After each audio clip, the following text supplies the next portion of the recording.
Welcome back everyone to the BD1P Vanilla Plus modded series. Today is going to be a very exciting one. We're playing as Tainted Apollyon, who I have trashed on this channel a lot. I don't like this character in the base game, but I have a mod that makes the locusts a lot more unique and colorful and stuff like that. So I'm pretty excited, but that aside, today's question of the day is going to be, put your answer in the comments down below. If you could add one thing, one enemy, item, mechanic, something of that nature to Isaac, what would you add and why would you add it? Give me like an Isaac Wiki-esque description of the mechanic you want to add. Seed, by the way, is going to be JHBN2747. Wow.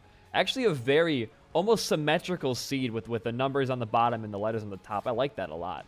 But I got like kind of like a game design quirk I wanted to add to Isaac, and it kind of comes from two places. One being Discord and one from this modded streak. So one thing I've noticed, a big flaw of Isaac, I think, that has become apparent in the last couple weeks for me playing on the ultra modded Vanilla Plus streak, is that the game doesn't really have the base game a lot of enemy variation. It's a lot of the same, just copy and pasted enemies over and over and over again. And while yeah, you know, like they're all decently hard most of the time, we could use a more varied enemy system, I think. And someone in my Discord recently posted a piece of art that had the skeleton, the bony enemies that were kind of like infused with different items. There was a Revelations infused bony, there was a Hemolacria bony, there was like a Mom's Knife bony, I think, as well. There were a lot of really cool like enemy designs in there. And it got me thinking, like, man, what if we had an enemy type that could mimic certain items that you had and use them against you? And I started going through my brain like with this big brain mechanic idea. And if I could mod, I'd make this an actual mod. But I think that this is my ideal world for Isaac enemy design now, based off of those bony designs. I want there to be an enemy type that can replace other enemies, like maybe like we'll call them mimics, right? We have a mimic gaper, we have mimic bonies, we have mimic flies, stuff like that. And these mimic variations of enemies can copy certain high-quality items that you have, and they gain those attacks. For example, a bony with Hemolacria shoots Hemolacria bones. A bony with Revelations has a Revelations beam. You get the drill there, probably. I hope so. It's pretty easy to follow, I feel like, right there. But then my mind started to think, okay, well, replacing other enemies is a cool idea because they can appear at any point in the game. There's no need to add any more rooms or different layouts. It's just they can replace anything in the game. But how do you decide which items these enemies overtake? Because having to hard code every item to be mimicable, if that's the word, would be a lot of work, right? I wouldn't really want to be the person doing that as my job. So I had an idea. There should be another type of curse in this game that I'm going to call a hex. It's kind of like how Ravita, if you play Ravita, wow, that was a dumb, I'm going to break this fire now. Screw you, dude. If you played Ravita, it's kind of like how Ravita handles curses, where an item can now be cursed, where it gives you the same effect as it always does. You'll always get the Hemolacria shot from Hemolacria, but there's a twist this time.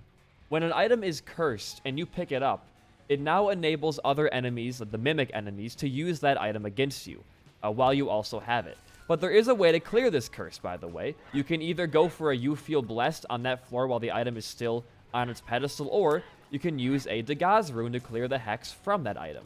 I think it'd be a really cool and novel thing to have in this game, where enemies can mimic your items based off of if it's hexed or if it's cursed or not. I think that'd be pretty fucking cool. And to have enemies that are just different variations of other enemies that have extra attacks, I think it would spice up a lot of my issue with the enemy design in this game, where it seems like they do this thing that a lot of games that I hate do, where it's like the hard mode of like, think of like Breath of the Wild, where the entire idea behind Master Mode is just enemy have more health and also enemy deal more damage, which I'm gonna do it. I'm gonna go for like every single possible wisp here, which it's not like it's inherently lazy, but you could do so much more with the harder difficulty. And Isaac falls victim to that same exact mentality, I think, where the further you go in your game, the enemies don't really get harder. Like, your spiders don't become harder, they just have more health. That's how the game works. Every enemy has base HP. For example, a fly has like 3 HP, but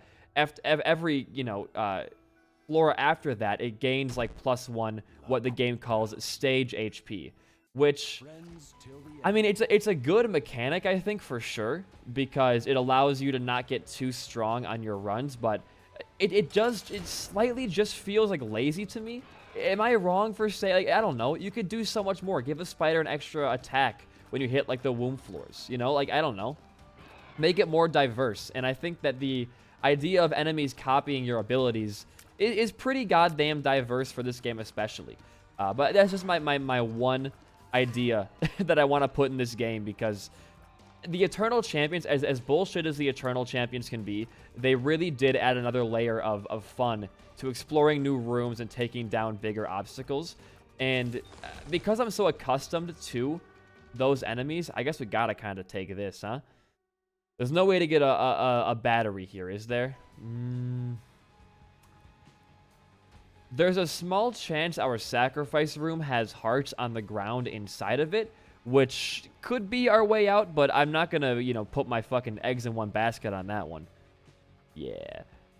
And the bomb wouldn't do anything because we're already past the 1 minute mark, so I'm just gonna take the range upgrade and stride and just move on. We don't gotta abyss, like, literally every single thing, just the fun ones, right? But I don't know, I think that the Eternal Champions adds a layer of freshness that I think is missing from base Isaac. Like, when Repentance first came out, by the way, the new enemies were my favorite thing about it.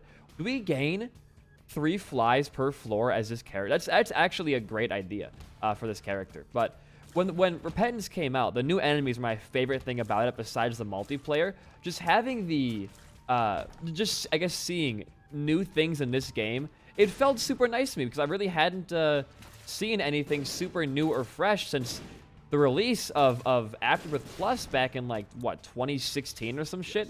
2018 maybe? It was a long ass time ago for me. Take that. We get, ooh, a rock fly.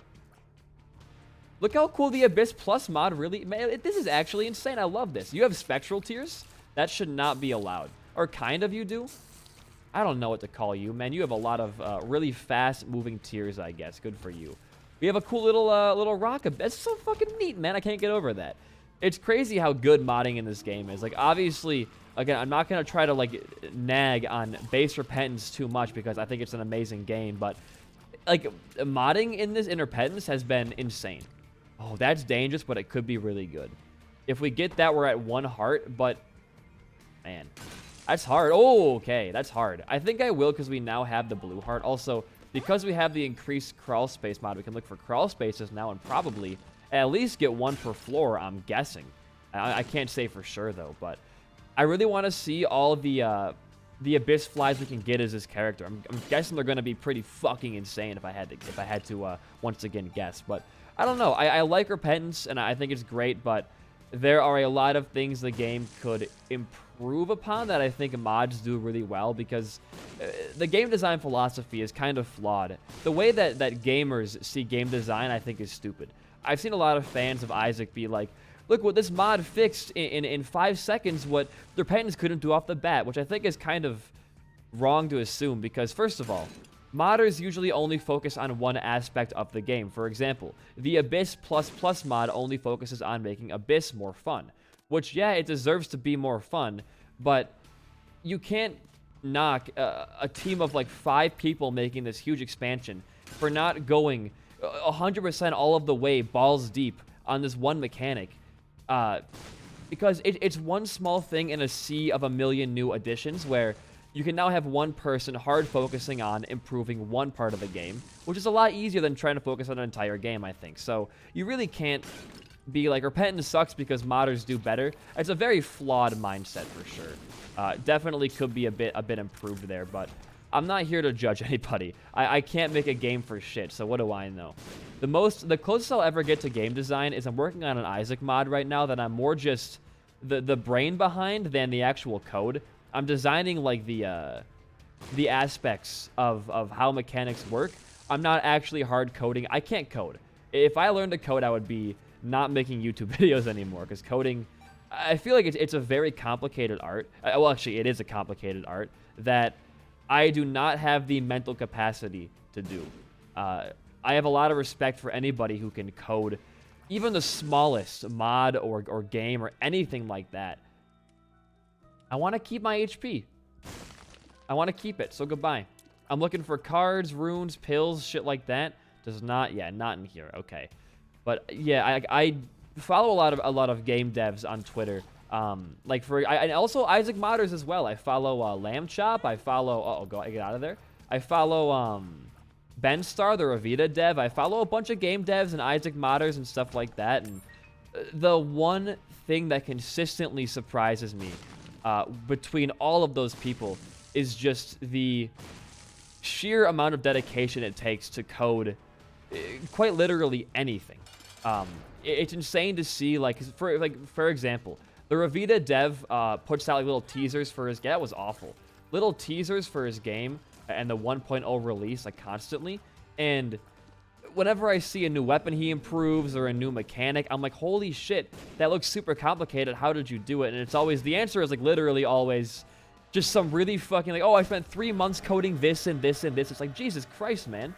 Like, sleep. Holy shit. Okay, so actually though, bad PhD is huge because our stats can now come from bad pills instead of picking up actual items we can use for the Abyss instead. So I'm going to take that. I'm going to go to my shop as well, hope for 1 more penny so we can buy an active item and then Abyss that for extra DPS. But it's crazy to me. And one of my mutuals on Twitter, one of my friends on Discord, is the person behind a lot of the really big mods such as Moses. Ooh, I like that though. I'll just take that off the bat, I think. And I'm going to buy this as well. We have a lot of money. The person behind the Moses mod, Crimson Hourglass, Anti-Mural, all these crazy Isaac mods. And we often talk about what it's like to mod for Isaac because I'm just genuinely a very curious person about that stuff. And like looking at the Isaac API, because the Isaac API, which is like the it's not the language, but it's more the programming Isaac uses to, I guess, read its code. I don't know what the API is, but it's just, it has a lot to do with how mods work in Isaac. And apparently it's really, really hard to use. And even Kilburn, when I was interviewing him a couple weeks back, Kilburn was like, the one thing I wanted to do is improve the modding API for this game because it is horrendous, which, like, hey man, more power to you. That's a great thing to want to focus on in your community. Wow. I'm going to take that for myself. I'm going to Abyss this because Rune Bag giving us a Pair Throw or an Algiz or a Yera can be game break potential. Fantastic secret room there for sure. Thank you, card reading, for that one off the bat. I don't know. It's just, coding is very impressive to me. It is. I think if you are a coder, oh, that's actually really not bad because we have 2 Rotten Hearts. I'm going to take it, I think. I don't know if we're going to need a lot of money on this run. I think having just more flies is going to be a lot more thematic and funnier. But like, I know that for a while, when I used to watch a lot of Northern Lion back in the day, he was taking like coding classes in case like Twitch ended up falling through for him, which obviously it has not 'cause he's doing very, very well for himself. And he was in that coding class, I think, as far as I know, for like just this one class for like a whole ass like year and a half maybe. It's complicated. So the most I know about coding, the most my knowledge goes is Scratch, which is like a kid's program for creating games in like middle school. And I'll tell you, I was a Scratch master, all right? I made a Smash Bros clone with just Kirby characters in 8th grade that actually worked. Like it had you know, like special attacks, it had normal attacks, it had every single Smash archetype. And I would say it worked pretty well. If I can find that game, I'd love to. I made that. I made a soundboard once for a project in school. I loved Scratch. It was so much fun. I think one of the most fun things a kid can do is like make their own game. Yo? Okay, more flies, sure. I wanted to get Twisted Pair Incubus there, but either way it works. Not going to complain about getting a free item right there. I love Scratch. I think that if I could like call back to any of my classes in school, one of the most memorable ones to me was, oh, you're right. I didn't even know you were right here. What the hell? I'm going to just get a double Abyss going on here. Another penny. Is that a homing fly? Or a Zodiac fly? I hope that wasn't like Spoonbender I missed out on, and that would be very, very depressing. But What was I saying? Oh yeah, Scratch. So if you don't know what Scratch is, I guess you aren't like a coder, didn't do any coding when you were in school.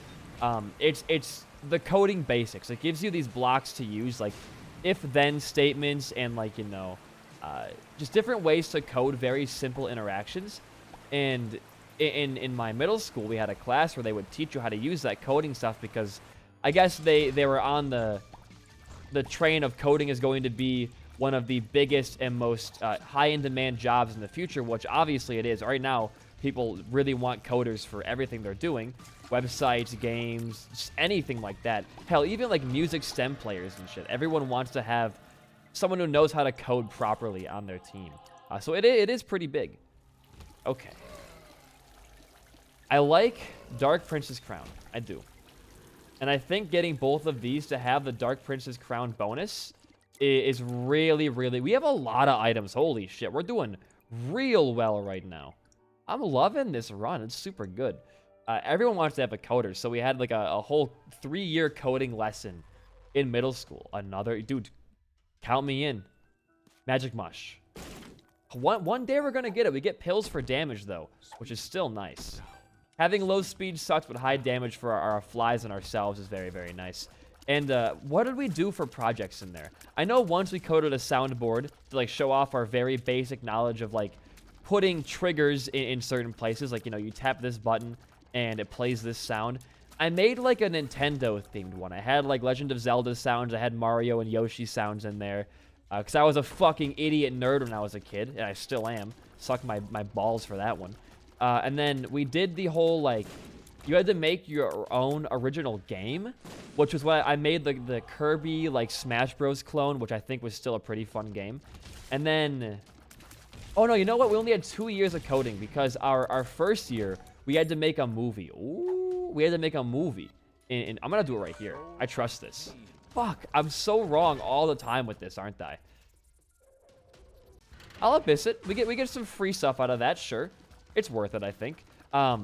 We had to make a movie our first year in coding class, or computer class. And I think mine was about a squirrel who won the lottery. Because it had to have some, like, central, like, important message to it. I think my message was, you miss all the shots you don't take. And I think the premise was that there were these 2 squirrel friends, and they lived in a tree. And one of the squirrels was very lazy and didn't really think that going to the store and getting a free lottery ticket was worth his time. He wanted to stay home and play, I don't know, like Lego Indiana Jones all day. And then the good squirrel was like, well, I'm going to go and get myself a ticket. Do you want one? And the guy's like, hey, it's not worth my time. It's not going to work for me. I'm a pessimist. I suck at everything, blah, blah, blah. So the good squirrel goes to the store and he gets his free lottery ticket. And he comes back home and he won the goddamn lottery. And the other squirrel was like, oh, geez, man, I guess I miss all the shots I don't take, huh? And that was the end of the movie. Now, it wasn't just, like, writing that. You had to edit, like, in like, Movie Maker and animate shit and, like, keyframe stuff in, like, a video editor and put your own audio into it as well. It'd, like, narrate your movie. Which I thought that was a pretty cool thing. I'll be honest with you. I really, really liked that, like, lesson plan. Because I was, at that time, as a kid, really interested in becoming a YouTuber. Wow, look what happened to me now, huh? Crazy, huh? Crazy. We're going to use that in our secret room 4. Oh, maybe we'll go to our devil room and see what happens in there first, I think. Ooh. I was going to abyss it and take it. I want to go for as many cool flies as I possibly can. I want to get the LGBTQ Apollyon going on here. Let's go put our... let's save it for the devil deal. That's probably a better option either way. Oh, watch out. But I like that lesson plan a lot. I think that teaching kids how to use video editors and stuff like that is really important because, weirdly enough, in the last couple of years, it's been a trend that I think a lot of kids want to move into the field of entertainment. That being, when you think entertainment, you think movies and music, but I think a lot of kids are focusing more on wanting to be internet famous, which was what I wanted to do when I was a kid as well, was wanted to have some, like, big YouTube channel or stuff like that, or be like Vine famous, etc., etc. Just the smaller things, you know how it is. And I think that because schools realized that it was important, that they taught kids how to properly do what they wanted to do. Because as much you can shit on the education system of America as much as you want, but one thing that my school and I think a lot of others did really well in my area was they really did encourage following the arts that you wanted to do. That HP will ruin our Dark Prince's crown, so no thank you. Like, my school did a great job of allowing you to kind of feel out any field you wanted to be involved in. We had so many home ec classes, woodworking. We had so many hands-on courses, child education, like all this crazy stuff at our high school that I think was really, really positive for kids like me who wanted to do a variety of things when they got older. And wanted to do it more in phases. Like, for example, YouTube is not going to last me forever. I want to do YouTube as like a couple year thing, then move on to other important things to me. And I think it's gonna. Oh wow! I wondered, do you drop me a key piece? I'm just overall curious about it. Wow, we do so much goddamn damage. Holy shit! You do. Oh, what are the odds of that happening? What the fuck? What are the odds of me getting a holy card drop from the angel after finding a holy card in this room? What? Dream over here, Jesus Christ. But, and I think it's teaching me how to do some light video editing when I was in when I was in middle school was really effective because, I didn't really internalize a lot of that for today's use. To be honest with you, I don't remember a lot of that. But it did kickstart my interest in making videos in general, like my favorite YouTubers did. And here I am today, where I started making Minecraft Pixelmon videos, and now I'm over here playing Isaac every day. It's great. It's a lovely experience. But I just really like the idea that my school in particular, wanted us to kind of venture out and do what pleased us more than what was more, I guess, practical. Because you never know how the world's going to change. You could wake up tomorrow and the most desired field could be like a video editor. You never know. Like, things change frantically. So planning for everything is better than planning for just what's popular now, I think. And that's what my school did really, really well with that kind of mentality. But I also took in high school, which is where a lot of my Photoshop knowledge came from, a graphic design class. I took two, GD1 and GD2, and, you know, they weren't, like, insanely knowledgeable courses, but they did a really good job of teaching you the basics and applying those. For example, I thought, how are you, like, half of a pin now? What the fuck? Ooh. Pop that damn old second holy card you got there. Get out of here. Oh, it was Psyfly. God damn it. That was fucking Psyfly. Oh, pinch my balls. I'm so mad now. They weren't really good courses for... Ooh, that is Steam sale for our Abyss as well, because we only have one more shop. It's not really worth taking that, I don't think. With 33 cents, not a big deal. Like, in that class, I learned how to use the tools, how to, like, properly edit color in an image, and then my second GD2 class, Purity, huh? I learned, what did we do in GD2? It was more like making pamphlets, and it was like more of an actual design, whereas the first, well, no, because they both had design in them. We had to make a book cover in GD1, we had to make a movie cover in GD1, we had to make a website and a magazine, like tabloid cover as well, and write our own articles and shit like that. But I guess, what did we do in GD2? That was more of like just a regular art class. Like, it was more about actually drawing and shit. Yo, I'm not even gonna try to Abyss that when I love Saturnus so goddamn much. I guess GD2 was more about like the actual art of putting things together, like, you know, cutting out aspects. Oh no, it was more like using line tools and using like marquees to draw images and create cool effects, where GD1 was more like use what you know from the basics of our tools to create a certain tabloid cover or stuff like that. They kind of were the same class, I guess, just extended, which, you know, that's fine. Like, we also have store credit for next floor as well. Interesting. Which is fine. Like, again, you don't really want to be teaching these random kids, like, every little nook and cranny about Photoshop, because we're not going to internalize all of that very well. Oh, hi, Krampus.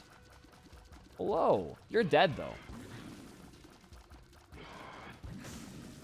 Dodge Eternal Krampus. He's out of here, boys. Love of Coal is a very nice take for Saturnus especially. It does really, really well.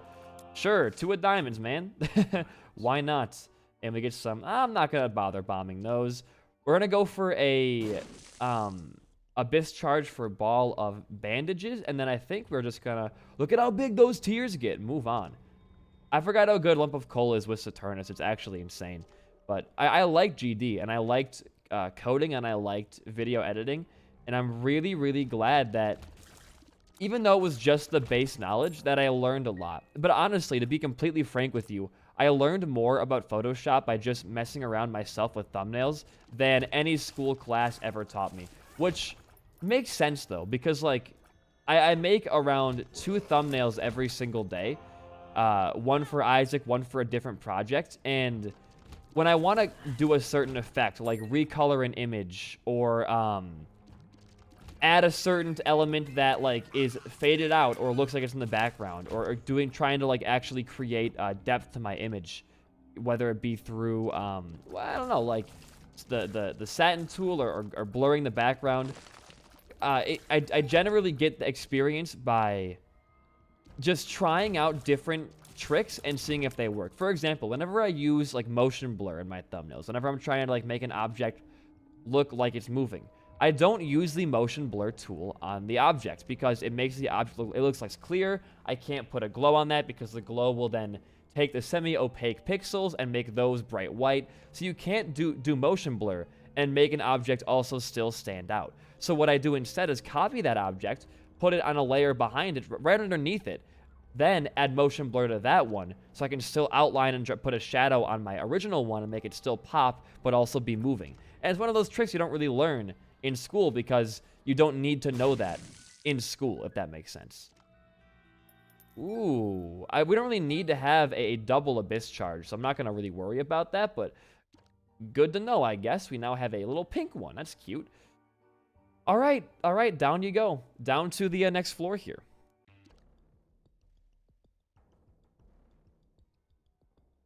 Yeah, you don't learn those things.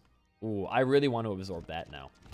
In school, like the most we learned in GD was like, this is the marquee tool and you can select stuff with it, or this is your magic wand tool, this is your tolerance button, this is like all this, you know, very basic stuff. But that basic knowledge got me where I am today. I actually made my first few thumbnails for this channel in a program called paint.net, which is like really discount Photoshop. And I didn't really know what I was doing. If you go back to the, well, I guess I changed the iceberg image not too long ago as a thumbnail. But if you go back to like the first 4-player file videos, those were made in MS Paint. And you can definitely tell the photo quality is not the greatest, I would say. It is free. We'll give some money back to this as well because we've been bombing this quite a lot recently. We'll just hold it in here. But the photo quality is not the best. You can barely read the font. You can't tell what the background is. The recoloring on the Isaac's sprites is really harsh. And you can definitely tell that it wasn't made by a good program. I guess I shouldn't, because it's not a bad program. My cousin, who's a graphic designer, uses it for tons and tons of stuff. So I wouldn't call it a bad program, but you can tell that it doesn't have the same, I guess, ease of access as Photoshop. Because it's pretty straightforward trying to like go on Photoshop and just click. You know, I want to use this tool, or I want to do this. You go to the filters, go to the toolbar. It's very simple. With Paint.net, it's kind of cryptic in a way. I'm gonna absorb all of these. Well, I kind of want to have the damage from Pentagram though. It is Devil's Deal chance increase. If we even get it, we're spending so much goddamn money on it. Are you for real? 1 in 5 chance my ass. Actually, it's 1 in 4, I'm pretty sure.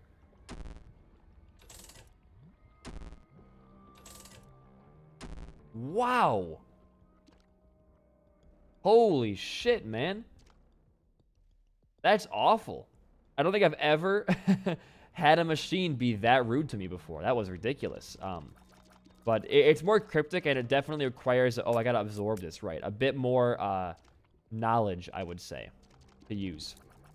I could probably go back to paint.net right now and make a really good-looking Isaac thumbnail with just the basic knowledge I've learned from just doing this and practicing with these Photoshop Isaac thumbnails. But if you want to get into graphic design, like, it is not hard to start. There are so many great tutorials out there on YouTube, and there's hell, I would teach you guys. I mean, I love making my favorite part of this job, my favorite absolute best part of this job. I love making thumbnails.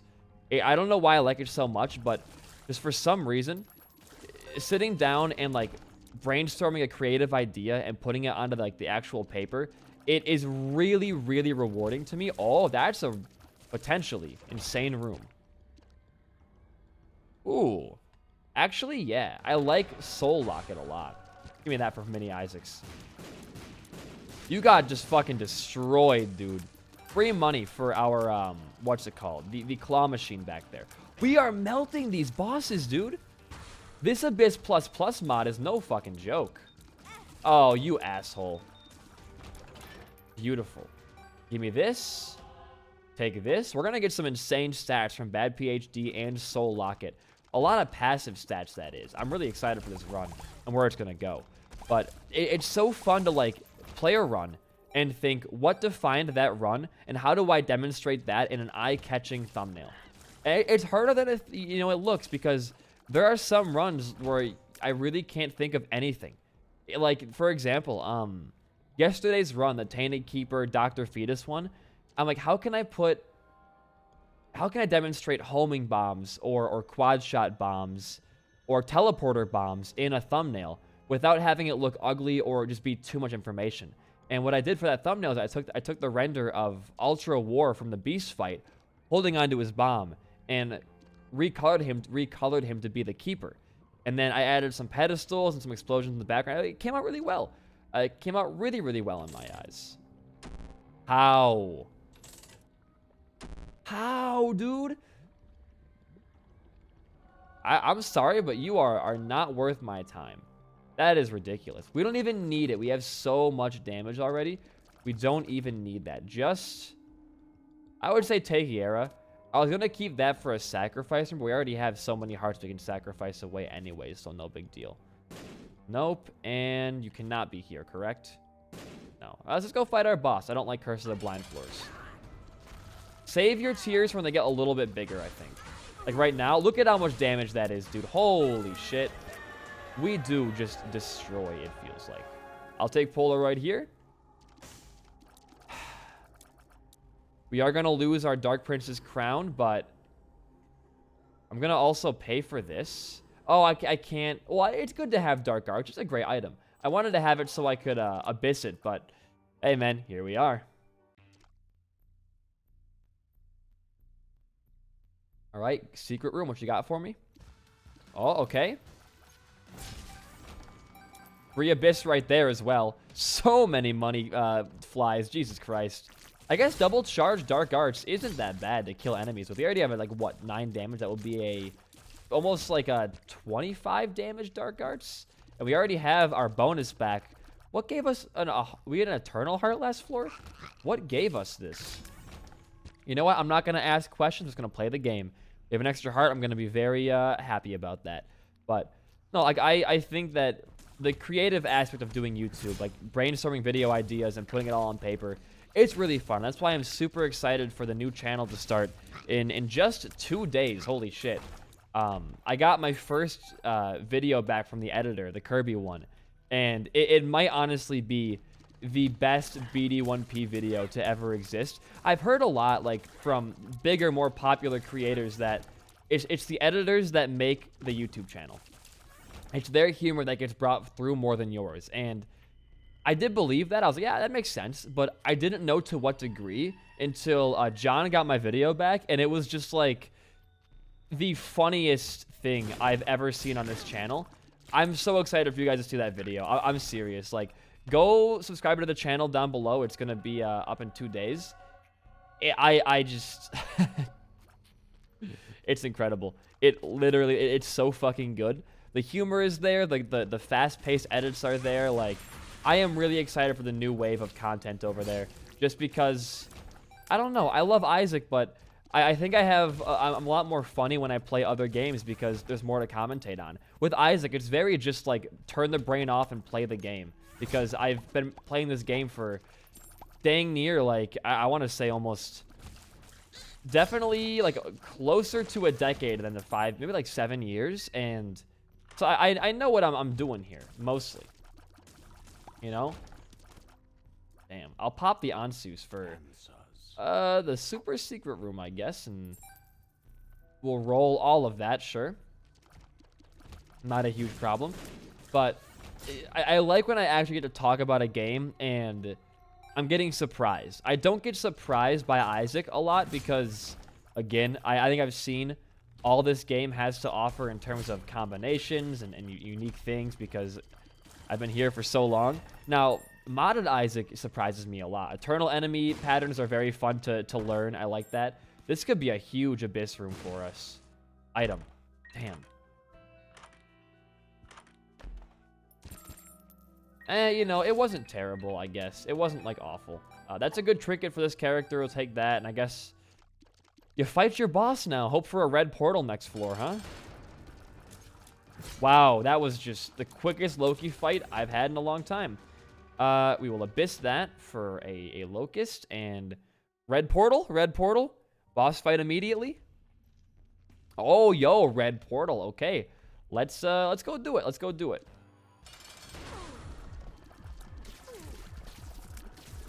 I'm going to use Dark Arts now because I want to keep myself from taking a lot of damage. Good.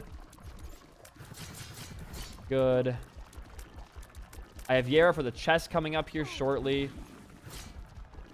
There we go. Oh, don't grab the Eternal Heart. Oh, actually, spend a heart here.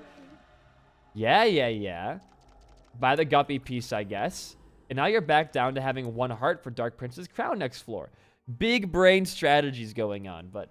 nothing surprises me in Isaac that much anymore. Modded Isaac, sure, but regular Isaac, it's like... It's the same fantastic game each time, which is not a bad thing at all. I'm not trying to diss Isaac. It's actually a very good thing, I would say. And hopefully we're going the right way here. It seems like... Oh, Jesus, we are. Oh, Jesus. How are you alive? How are you living? My lord. If only we had Monday equals power right now, that'd be insane, but I guess not.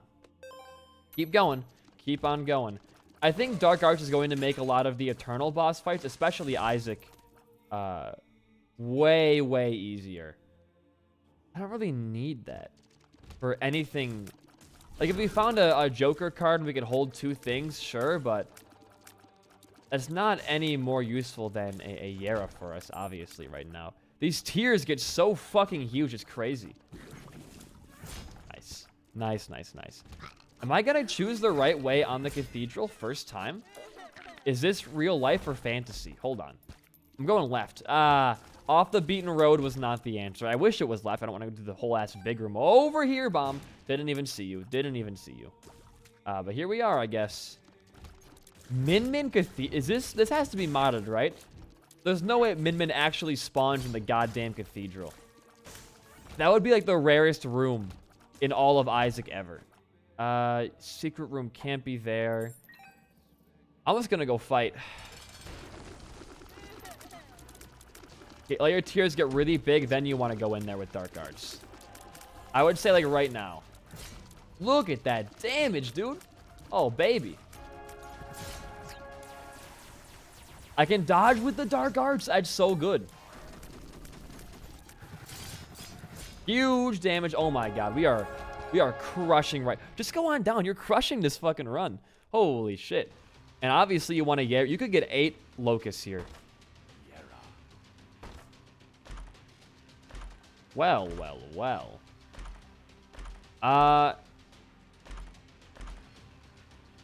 What's in the secret room? Is there a chance for an item to spawn in here? Because if there is, we want to have the D100. Want to find our super secret room too first, because we could force an R key or a death cert for one final crazy ass like fly grab. I don't know. I don't know. Ow. Okay. Ow. Okay. I can't see what's going on the screen. They're just too fucking crazy right now. All right. Yeah. No items spawned, but D100 can make these pennies become chests. I think the answer here is to go look for your super secret room. If there's no way for a pedestal to spawn, I wouldn't try and force it. Now that's really good. Let's go left here. I have faith in left. Nice. Good brimstone dodge. You just do, like, an insane amount of damage. I wanted to catch him with my dark arts, but I guess it's not possible when he's feared like that. This should be the right way, though. Like, we're choosing a lot of really nice directions. And I believe in this right here. It was not. I lied. It was not up there. That's good for explosion attacks if we want to go fight Delirium on this run, which I might do. If we get the portal, I think I would go. There it is. Fight Delirium. I would not be opposed to that whatsoever. Now the question becomes, where's your ultra secret room so you can maybe get a D100 going on in there? It can't be there, you fool.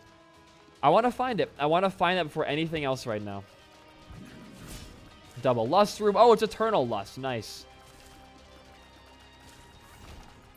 Definitely want to abyss that for sure. Are you down here, maybe? You are not down there. Interesting. It could be directly up from here. It's looking kind of likely, I think. How did you live? You have so much HP, that scared me. Jesus Christ. This spot seems pretty good for a super secret room. In my limited Isaac knowledge. Another Soul of Lilith, huh? Soul of Lilith. It's not terrible. It definitely could have been, like, way better, though, I think. Bye-bye. Bye-bye. Over here? We're kind of going across the fucking world right now trying to find this thing. We only have 3 bombs. Damn. This thing is really hiding from us, huh? Oh, never mind. It's not hiding from us. There is... Ooh. Sure. Tears down. There is no way for the D100. We could, again, roll inside of the secret room with the pennies to get chests into items into other rerolls, but honestly, that's not my priority right now. The game break is really not... I'm not feeling it. I just want to finish the run off, I think. I want to get a lot of wisps from this main central room, and then we can call it. That was the wrong button. And look at that. We got so many flies to use now. Let's just, you know, go and fight. And if we get a portal, I will give Delirium a shot, I think. That's my promise to you guys at home, is we'll fight Eternal Delirium for the first time with whatever the hell build this is.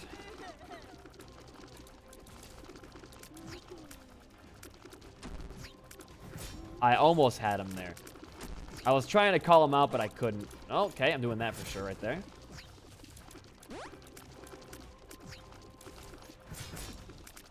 Good. Trying to take no hits in case we do want to go down and fight.